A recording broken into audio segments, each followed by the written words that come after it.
The sun was shining that Saturday morning as we pulled into the farmer's market parking lot. My youngest daughter, Sarah, was practically vibrating with excitement in the passenger seat. "Mom, can I get the giant chocolate-dipped strawberries? And maybe some fudge? Oh. And those caramel apples." I laughed, handing her a crisp $100 bill. "Happy early birthday, sweetheart. Get whatever your heart desires." As she bounded off toward the stalls, my older daughter Mia and I settled at a nearby bench. We were chatting about her upcoming college applications when my phone rang. Sarah's name flashed on the screen, but instead of her usual bubbly voice, I heard choked sobs. "Mom, there's these women, they won't let me leave, they're saying awful things." My blood ran cold. Mia and I exchanged one terrified glance before we were sprinting through the crowd. What we found would change everything. 6 elderly women, faces I recognized from my former in-laws' church, had formed a tight circle around my trembling daughter. One was wagging a bony finger in Sarah's face while another clutched her arm with surprising strength. "Disgrace to your grandparents," one hissed. "Those poor orphaned boys need their sisters," another spat. "Ungodly child. No Christian would abandon family like this." Sarah's face was streaked with tears, her arms wrapped protectively around the bag of treats she'd picked out. My mama bear instincts roared to life. This nightmare started 2 years earlier, when Mia came home from a sleepover at her friend's house looking like she'd seen a ghost. Dad's been lying to us," she whispered, holding out her phone. The screen showed a text thread between my husband and someone named Jenny. The messages were graphic. The photos were worse. And the kicker.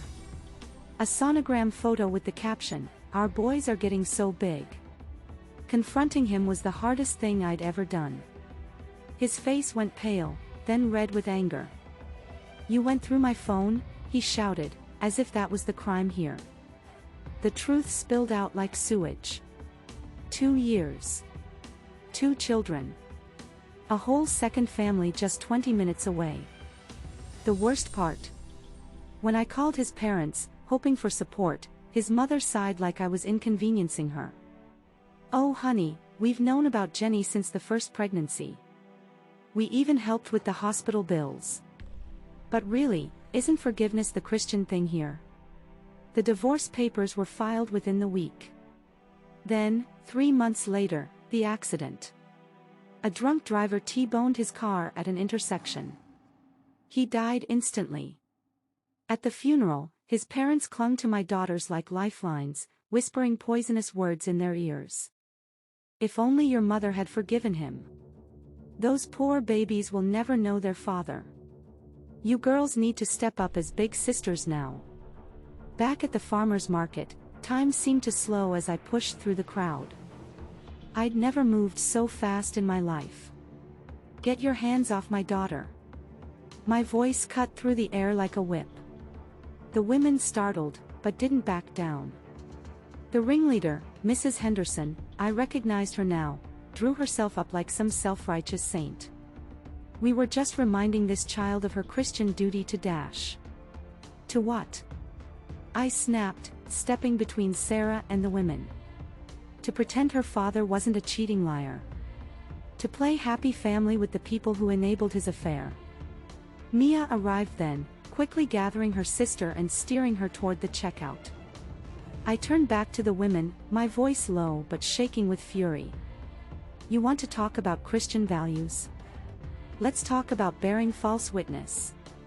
Let's talk about coveting, because I know for a fact your church has been fundraising for my ex-in-law's plight while they sit on his life insurance payout." The market manager arrived then, threatening to call the police. As we walked away, I heard Mrs. Henderson call after me, "You'll regret this. The whole congregation knows what kind of woman you are." That's when the idea struck me. If they wanted the whole congregation involved, well, I'd give them exactly what they asked for. That night, after the girls were asleep, I pulled out the box I kept hidden in my closet. Inside, every piece of evidence from the divorce proceedings. Text printouts. Email chains.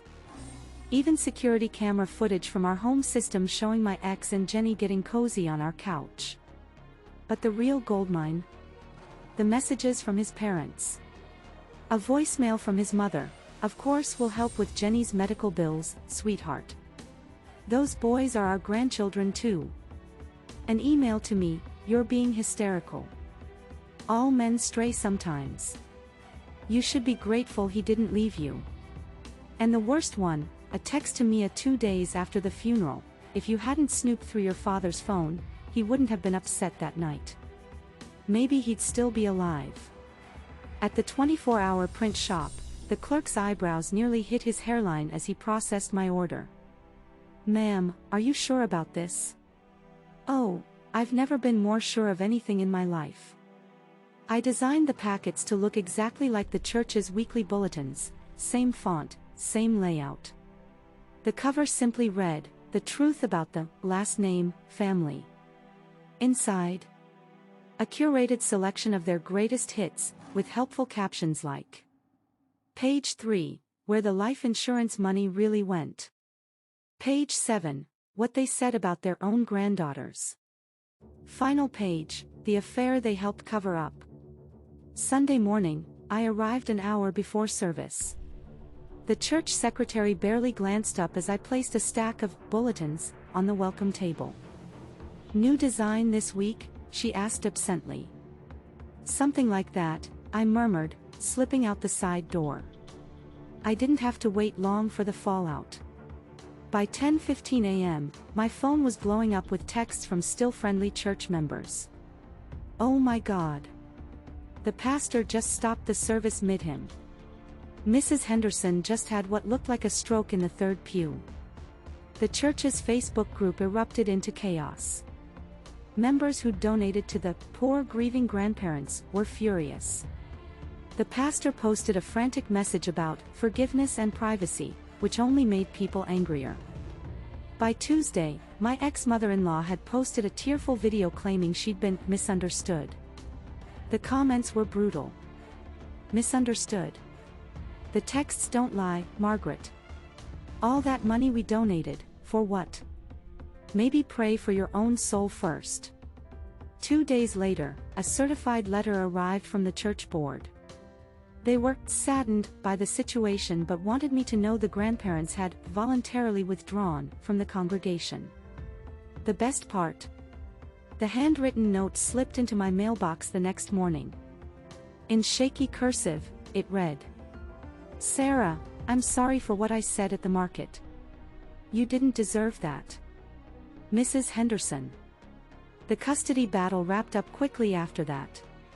With their reputation in tatters and their church support evaporated, my ex-in-laws folded like a house of cards. These days, the girls are doing better in therapy. Mia's applying to colleges out of state, while Sarah's started baking. Her chocolate-dipped strawberries are now legendary at school events. As for me, I drive past that church sometimes. The new sign out front says, "All are welcome, no hypocrisy allowed." I like to think I had something to do with that. So tell me, have you ever had to fight fire with fire? Smash that like button if you believe some truths deserve to be shouted from the rooftops.